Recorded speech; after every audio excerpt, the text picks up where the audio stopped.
আসসালামু আলাইকুম রহমতুল্লাহ। আমরা সূরা ইমরানের দোয়াগুলো শিখছি। আজকে আমরা যে দোয়াটি নিয়ে আলোচনা করব সেই আয়াতগুলোকে বলা হয় আয়াতুল মুলক। সূরা ইমরানের ২৬ এবং ২৭ নম্বর আয়াত, এই দুইটি আয়াতকে একসাথে বলা হয়ে থাকে আয়াতুল মুলক। আজকে আমরা ২৬ নম্বর আয়াতটি নিয়ে আলোচনা করব। ২৬ নম্বর আয়াতে আল্লাহ সুবহানাহু ওয়া তাআলা বলছেন, আউযু বিল্লাহি মিনাশ শাইতানির রাজিম, কুলিল্লাহুম্মা মালিকুল মুলকি তু'তিল মুলকা মান তাশাউ ওয়া তানজিউল মুলকা মিম্মান তাশাউ ওয়া তু'ইজ্জু মান তাশাউ ওয়া তুযিল্লু মান তাশাউ বিয়াদিকাল খায়র ইন্নাকা আলা কুল্লি শাইইন কাদির। অর্থ হচ্ছে, বলুন, ইয়া আল্লাহ, তুমি সার্বভৌম শক্তির অধিকারী। তুমি যাকে ইচ্ছা রাজ্য দান করো এবং যার কাছ থেকে ইচ্ছা রাজ্য ছিনিয়ে নাও। তুমি যাকে ইচ্ছা সম্মান দান করো আর যাকে ইচ্ছা অপমানে পতিত করো। তোমারই হাতে রয়েছে যাবতীয় কল্যাণ। নিশ্চয়ই তুমি সর্ববিষয়ে ক্ষমতাশীল। সূরা ইমরানের এই ২৬ নম্বর আয়াতটি একটি পাওয়ারফুল এবং মুসলমানদের মধ্যে অনেকবার পঠিত একটি আয়াত, যে আয়াতের মাধ্যমে আল্লাহ সুবহানাহু ওয়া তাআলা আমাদেরকে জানিয়ে দিচ্ছেন তার সার্বভৌম ক্ষমতা। তিনি আমাদেরকে জানিয়ে দিচ্ছেন কে আমাদেরকে সম্মান দান করে, তার যে শক্তি, এবং তিনি যে আমাদেরকে রিজিক দান করেন তার ইচ্ছে অনুযায়ী, সেটাও তিনি এখানে আমাদেরকে জানিয়ে দিচ্ছেন। সো এটা হচ্ছে একটা কম্প্রিহেন্সিভ দোয়া, যার মাধ্যমে আমরা তাওয়াক্কুলের শিক্ষা পাই। আমরা যখন কোনো আনসার্টেন, অনিশ্চিত পরিস্থিতির মধ্যে থাকি, তখন এই আয়াতটি আমাদেরকে কমফোর্ট দেয়। সেটা হতে পারে কোনো পার্সোনাল হার্ডশিপ অথবা কোনো পলিটিক্যাল চেঞ্জ। ২৭ নম্বর আয়াতের সাথে মিলিয়ে এই দুইটা আয়াত আমাদেরকে শিখায় যে আল্লাহ সুবহানাহু ওয়া তাআলার অসীম ক্ষমতা, যেখানে তিনি মৃতকে জীবিত করছেন, জীবিতকে মৃত করছেন, এবং পুরো বিশ্ব ব্রহ্মাণ্ডের উপরে তার যে ডিভাইন কন্ট্রোল রয়েছে, সেই জিনিসটাও আল্লাহ সুবহানাহু ওয়া তাআলা শিখান। এবং এর মাধ্যমে আমরা যে জিনিসটা জানতে পারি যে বিভিন্ন জাতির উত্থান এবং পতনের মূল যে চাবিকাঠি, সেটা হচ্ছে আল্লাহ সুবহানাহু ওয়া তাআলার কাছে। সূরা ইমরানের এই ২৬ নম্বর আয়াতটি আমাদেরকে জানিয়ে দিচ্ছে আল্লাহর সার্বভৌম ক্ষমতা, যার মাধ্যমে আমরা আত্মিক শক্তি অর্জন করি। আল্লাহর প্রতি আমাদের যে বিশ্বাস, সেই বিশ্বাসটা মজবুত আকার ধারণ করে এবং আল্লাহ সুবহানাহু ওয়া তাআলাকে আমরা সঠিকভাবে জানতে পারি। এই আয়াতগুলোর মাধ্যমে আল্লাহ সুবহানাহু ওয়া তাআলার ইচ্ছা, তার নিয়ামতগুলোর জন্য কৃতজ্ঞতা, এবং আল্লাহ সুবহানাহু ওয়া তাআলা যে প্রত্যেকটা জিনিসই ভালোর জন্য করে থাকেন, সেই জিনিসটা আমাদেরকে শিক্ষা দিয়ে থাকে।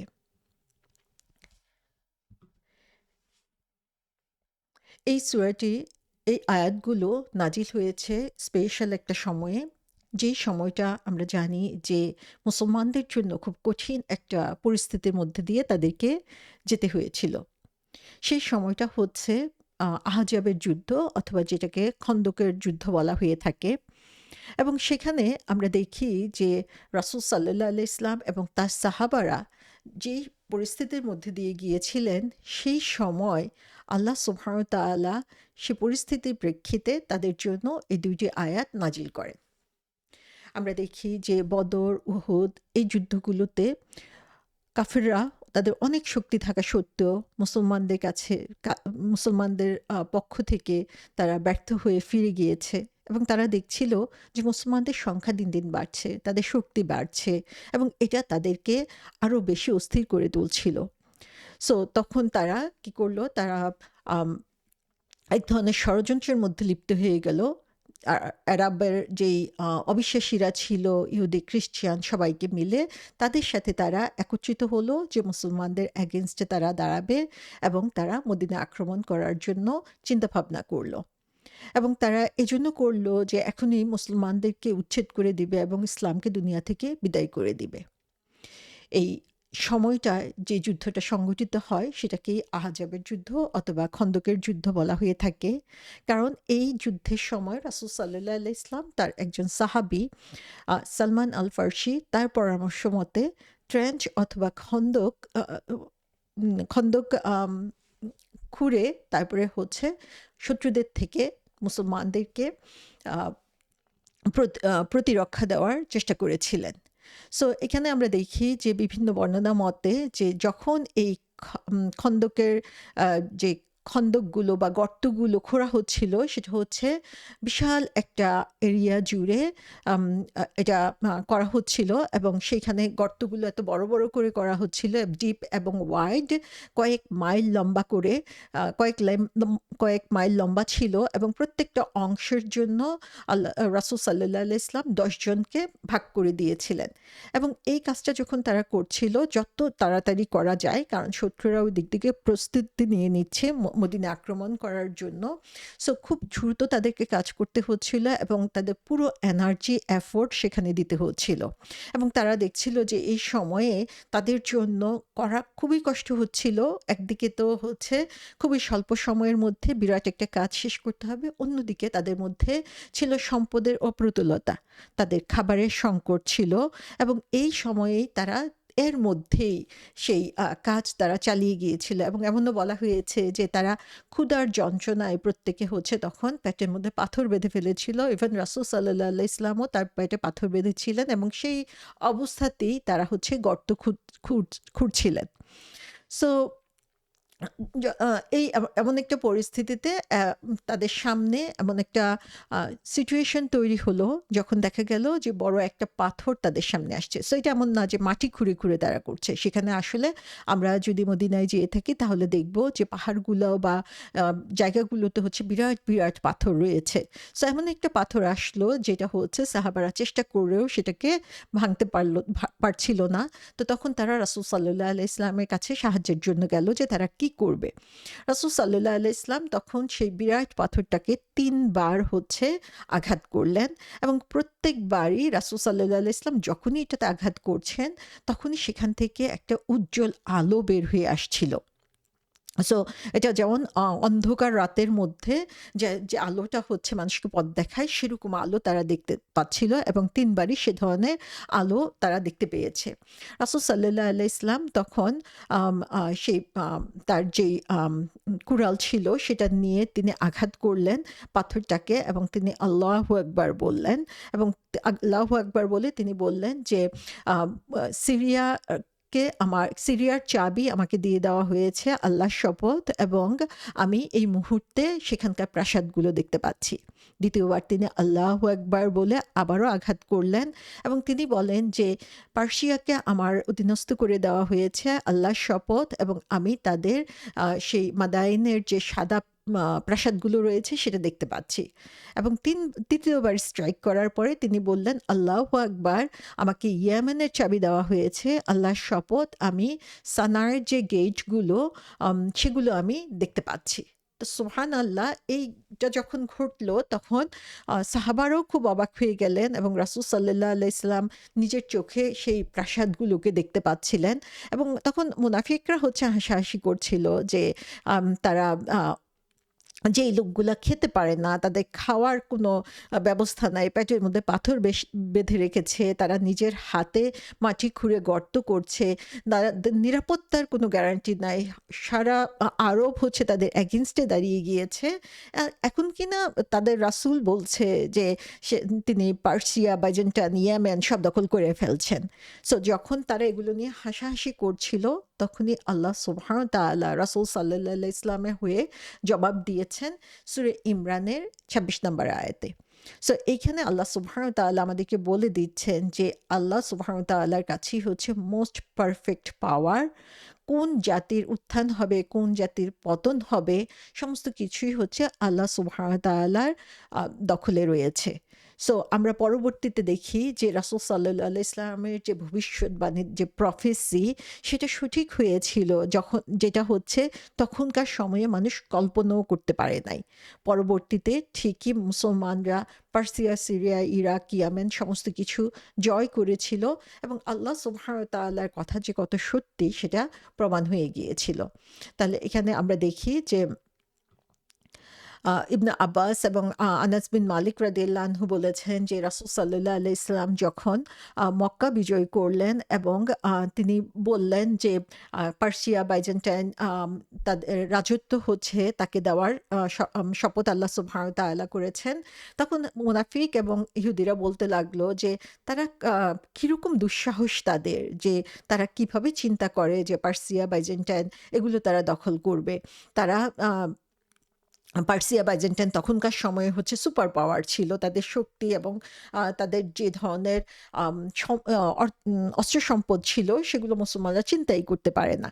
তখন তারা বলতে লাগলো যে এই বিরাট শক্তির এগেনস্টে তারা কিভাবে এই কথা বলে, এবং মুসলমানদের এখন যে অবস্থা তাদের নিজেরই তো চলে না, তারা কিভাবে আরেকটা রাজ্য দখল করার কথা চিন্তা করতে পারে। সো এখানে আল্লাহ সুবহানাহু ওয়া তাআলা এই ২৬ নম্বর আয়াতের মধ্যে বলে দিচ্ছেন যে আল্লাহ সুবহানাহু ওয়া তাআলারই সবকিছুর উপরে ক্ষমতা রয়েছে, এবং এই যে ক্ষমতার পরিবর্তন হয় সেটাও আল্লাহ সুবহানাহু ওয়া তাআলার নির্দেশেই হবে, এবং সেটার জন্য হচ্ছে আমাদেরকে পুরোপুরি প্রত্যেকটা বিষয়ে আল্লাহ সুবহানাহু ওয়া তাআলার উপরে আমাদের বিশ্বাস এবং আস্থা রাখতে হবে। সো এখানে আল্লাহ সুবহানাহু ওয়া তাআলা এই আয়াতের মাধ্যমে আমাদেরকে জানিয়ে দিচ্ছেন মুসলমানদের আল্লাহর উপর ভরসাটা কেমন হবে, এবং আল্লাহ সুবহানাহু ওয়া তাআলাকে যখন আমরা খুব ভালোভাবে চিনতে এবং জানতে পারবো, তখন কোনো পরিস্থিতিতেই আমরা কিন্তু হতাশ হব না, বরং আল্লাহ সুবহানাহু ওয়া তাআলা যে বিজয়ের ঘোষণা দিয়েছেন সেই বিজয়ের উপরে আমরা প্রতিনিয়ত আস্থা রাখতে পারবো। এখানে ফার্স্টেই বলা হচ্ছে যে কুল মানে হচ্ছে বলুন। তো আল্লাহ সুবহানাহু ওয়া তাআলা সেরকম একটা পরিস্থিতিতে রাসূল সাল্লাল্লাহু আলাইহি ওয়াসাল্লামকে শিখিয়ে দিচ্ছেন যে কি বলতে হবে, এবং তারপরে তিনি বলছেন যে কথাটা রাসূল সাল্লাল্লাহু আলাইহি ওয়াসাল্লামকে বলতে বলছেন সেটা শুরু হচ্ছে আল্লাহুম্মা দিয়ে। আল্লাহুম্মা শব্দটার অর্থ হচ্ছে হে আল্লাহ। সো এটা হচ্ছে আম এই ও আল্লাহ শব্দটা অথবা ইয়া আল্লাহ এই শব্দটা হচ্ছে আমরা দেখি যে আল্লাহ শব্দটা এখানে খুবই ইন্টারেস্টিং, যে এই আরবদের মাঝে তারা যেভাবে কথা বলতো সেই কথার মধ্যে আল্লাহ সুবহানাহু ওয়া তাআলা আরও কিছু এলোকুয়েন্স সেখানে ঢুকিয়ে দিয়েছেন, যে আল্লাহ শব্দটার একটা ডিস্টিংগুইশড পজিশন রয়েছে আরবিক ল্যাঙ্গুয়েজে। যেমন হচ্ছে আমরা চিন্তা করি যে কাউকে যখন ডাকা হয় তখন তারা ডাকে হচ্ছে ইয়া আলী, যে হে আলী, আলীকে ডাকা হচ্ছে এখানে। সো যে ইয়া আলী তারপরে হচ্ছে তারপর বাকি কথাটা সে এখানে বলবে। তো এর অর্থ হচ্ছে যে ইয়া যখন বলা হচ্ছে তখন হচ্ছে যে কাউকে ডাকা হচ্ছে, সম্বোধন করা হচ্ছে। সো তারপরে হচ্ছে তার নামটা বলা হচ্ছে। সো ইয়া ওমর এভাবে বলা হচ্ছে, কিন্তু যখন কোনো নির্দিষ্ট কোনো কিছুর জন্য ব্যবহার করা হয়ে থাকে, যে আমরা জানি যে দা শব্দটা ব্যবহার করা হয়ে থাকে ইংলিশে, আরবিতে আল শব্দটা ব্যবহার করা হয়ে থাকে, তখন সেখানে কিন্তু তারা আর ইয়া শব্দটা সেখানে ইউজ করে না। সো অনলি এক্সেপশন হচ্ছে আল্লাহ শব্দের সাথে, যে তারা ইয়া আল্লাহ বলি আমরা। সো এখানে আল শব্দটা থাকলেও, ইলার সাথে আল থাকলেও আমরা সেখানে ইয়া ব্যবহার করছি, যেটা হচ্ছে অ্যারাবিক যে সিস্টেম ছিল সেই সিস্টেমের পুরা বাইরে। এবং সাধারণত আমরা দেখি যে হে বলে কাউকে কখন ডাকা হয়, যখন কেউ হচ্ছে দূরে, যে এবং সে আমার কাছে অবস্থিত না সেরকম বোঝানোর জন্যই ও বলে ডাক দেওয়া হয়, যে ও আলী, ও ওমর এভাবে। তো আমরা যখন আল্লাহ সুবহানাহু ওয়া তাআলাকে ডাকি আমরা কিন্তু মনে করি যে আল্লাহ হচ্ছে আমাদের খুব কাছে রয়েছেন। সো সেজন্যই আল্লাহ সুবহানাহু ওয়া তাআলা আমাদেরকে এখানে শিখিয়ে দিচ্ছেন যে আল্লাহকে আমি যখন ডাকবো তখন আমি ইয়া আল্লাহ বলে ডাকবো না, আমি সেখানে ডাকবো হচ্ছে আল্লাহুম্মা বলে। সো আল্লাহ সুবহানাহু ওয়া তাআলা প্রতিনিয়ত আমাদের কাছে রয়েছেন, তার সে নৈকট্য, তার সে উপস্থিতি আমাদেরকে ফিল করতে হবে যখন আমরা আল্লাহকে ডাকছি। এবং আল্লাহ শব্দটা দিয়েও আমরা জানি যে আল্লাহ সুবহানাহু ওয়া তাআলার যে গ্রেটেস্ট নামগুলো রয়েছে সেটার মধ্যে ইউনিক হচ্ছে আল্লাহ সুবহানাহু ওয়া তাআলা আল্লাহ নামটা, যে এই আল্লাহ নামটা শুধুমাত্র আল্লাহর জন্যই প্রযোজ্য। এবং অনেকেই বলে থাকেন, অনেক তাফসীরকারগণ বলেন যে আল্লাহ নামটা এসেছে আল ইলাহ থেকে। সো ইলাহ শব্দটার সাথে এটার কানেকশন রয়েছে। সো ইলাহ শব্দটারও যদি আমরা দেখি তাহলে আমরা দেখব যে সেই ইলাহ শব্দটা দিয়েও বোঝানো হয় যে এমন একজন শক্তি যাকে হচ্ছে আমরা সব কিছুর উপরে প্রায়োরিটি দিব, যাকে হচ্ছে সবচেয়ে বেশি ভালোবাসা হয়, যার উপরে আমাদের আস্থা রয়েছে। সো আল্লাহ হচ্ছেন সেই শক্তি। আল্লাহুম্মা বলে আমরা সেই শক্তিকেই ডাকছি, সেই সত্তাকে ডাকছি এবং তারপরে আমরা বলছি তার পরিচয় দিতে যেয়ে আল্লাহুম্মা মালিকুল মুলক, তিনি হচ্ছেন মালিক।